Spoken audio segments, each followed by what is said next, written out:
جب میں کسی صورت بھی اسے ایک رات کے 3000 دینے پر راضی نہ ہوا تو اس نے آفر کرتے ہوئے کہا تھا تم اپنے 2 اور دوست بلا لو مگر میں 3000 سے کم نہیں لوں گی۔ میں نے انکار کر دیا تو وہ لڑکی وہیں بیٹھ کر رونے لگی تھی۔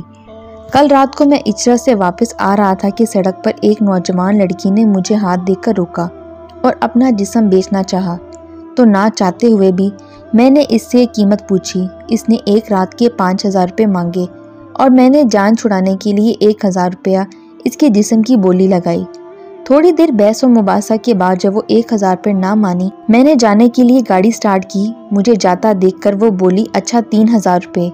میں نے پھر بھی سابقہ قیمت برقرار رکھی تو وہ کہنے لگی میں 3000 سے کم نہیں لے سکتی، تم بے شک اپنے 2 دوست اور بلا لو، تینوں مل کر 1000 دے دینا۔ میں نے اس کی یہ آفر بھی ٹھکرا دی اور گاڑی سٹارٹ کر لی تو وہ وہیں بیٹھے بیٹھے رونے لگی۔ وہ نوجوان لڑکی جو ابھی کچھ دیر پہلے انتہائی ماہر جسم فروش عورتوں کی طرح اپنی قیمت لگا رہی تھی، وہ اب بالکل معصوم بچیوں کی طرح سسکیوں اور ہچکیوں کے ساتھ رو رہی تھی۔ اس کو روتا دیکھ کر میں بھی گھبرا گیا۔ میں نے اس کی بات مان لی تھی اور اسے منہ بولی قیمت 5000 روپے دینے پر راضی ہو گیا تھا۔ میری بات سن کر ایک بار وہ بہتے آنسوؤں کے ساتھ مسکراتی بالکل معصوم بچی لگنے لگی تھی۔ میں نے اسے گاڑی میں بٹھا لیا اور فضول میں سڑکوں پر گاڑی گھمانا شروع کر دی تھی۔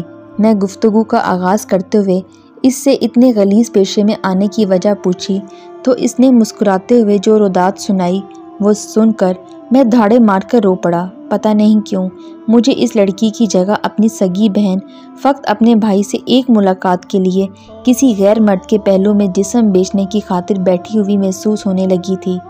اس لڑکی نے بتایا تھا کہ میرا نام ہاجرہ مصور ہے، میرے والدین وفات پا چکے ہیں، میں اپنے بھائی کے ساتھ رہتی تھی، میرے تایا ابو پولیس میں ہیں، انہوں نے ہماری جائیداد اور گھر ہتھیانے کے لیے اپنے دوست پولیس والوں سے کہہ کر ہمارے گھر پر چھاپا مروایا ہے اور ہمارے گھر سے بھاری اسلحہ و منشیات برآمد کروا کر میرے بھائی کو گرفتار کروا دیا ہے۔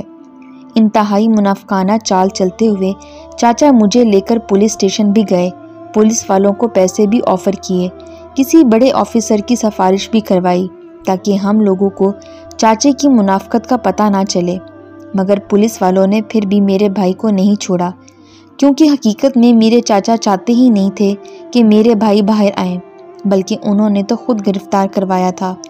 میرے بھائی پر جرم ثابت ہو گیا اور اسے عمر قید کی سزا سنائی گئی۔ میں ہر بار ملاقات والے دن بھائی کی ملاقات کے لیے جاتی ہوں تو پولیس والے جسم اور پیسے مانگتے ہیں۔ پہلے تو میں زیور وغیرہ بیچ کر پیسے دیتی تھی، مگر اب زیور ختم ہو گیا ہے۔ میرا بھائی مجھے روکتا ہے کہ یہ جگہ اچھی نہیں ہے، یہ پولیس والے انسان نہیں درندے ہیں، یہاں نہ آیا کرو، مگر پھر بھی مجھے بھائی کو دیکھے بنا قرار نہیں آتا، اس لیے میں چلی جاتی ہوں اور ہر ملاقات پر 3000 روپے رشوت دینی پڑتی ہے، نہیں تو جیل پولیس والے میرے سامنے میرے بھائی کو ننگا کر کے مارتے ہیں اور مجھے بھائی کو مار کھاتے دیکھنے پر مجبور کرتے ہیں۔ اب بہت عرصے سے میں جسم بیچ کر پیسے کی صورت میں پولیس کو رشوت دے کر بھائی سے ملاقات کرتی ہوں۔ بات ختم کرنے کے بعد وہ نوجوان لڑکی ہاجرہ مسکرانے لگی اور میں دھاڑے مارتے ہوئے رونے لگا۔ میں سوچنے لگا خدا نہ خواستہ اگر میں بھی جیل گیا تو کیا میری بہن کو بھی مجھ سے ملنے کے عوض اپنا جسم بیچنا پڑے گا؟ اس سے زیادہ میں سوچ ہی نہیں پا رہا تھا۔ میں نے ہاجرہ کو جیب میں موجود 50,000 روپے دیے جو اس نے لینے سے انکار کر دیا، تو میں نے اس وعدے پر ہاجرہ کو اس کی رہائش گاہ پہ چھوڑ دیا کہ بھائی سے ملاقات والے دن وہ مجھے ساتھ لے کر جائے گی۔ میں ہاجرہ کے ساتھ 3-4 بار ہاجرہ کے بھائی کی ملاقات پر گیا، ہاجرہ کے بھائی کے لیے بہترین وکیل ہائر کیا، مگر کچھ عرصے بعد ایک بار بھائی سے ملاقات کر کے واپس آتی ہوئی ہاجرہ ایک مشکوک ایکسیڈنٹ میں مر گئی۔ ہاجرہ کی موت کے کچھ ہی عرصے بعد ہاجرہ کا بھائی ہارٹ اٹیک جیل پولیس نے تشدد کر کے مار دیا اور میڈیکل رپورٹ میں ہارٹ اٹیک لکھ دیا سے مر گیا۔